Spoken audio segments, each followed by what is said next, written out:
Greetings, respected viewers. This is George from Ireland, and here I am on Lodge Lane in Finchley, London.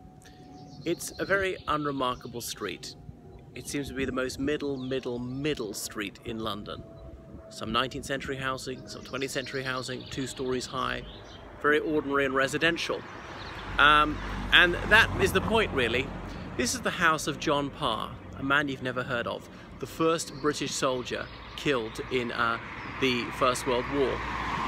So, 4th of August 1914, the United Kingdom declared war on Germany, and the British Expeditionary Force was dispatched from France, thence to Belgium, to try to stop the German army. And the Old Contemptibles, as they were known, the British army, they engaged the German army. And on the 21st of August that year, John Parr was shot dead.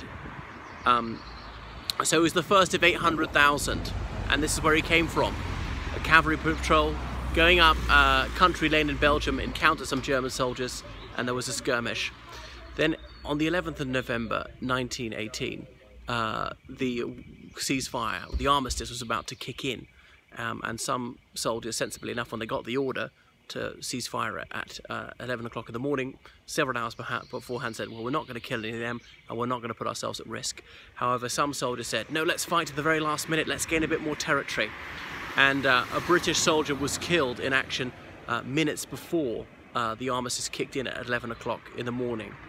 And it's a bitter irony that he was shot dead on the very same road as John Parr, only about 50 meters from where John Parr had been killed over 4 years before. So that's the house. I wonder if it's rebuilt on the same site, because it looks more like late 20th century. That's that. The last of, well, the first of those killed. And it's it's over 100 years ago he was killed, and almost 100 years since the end of the Great War.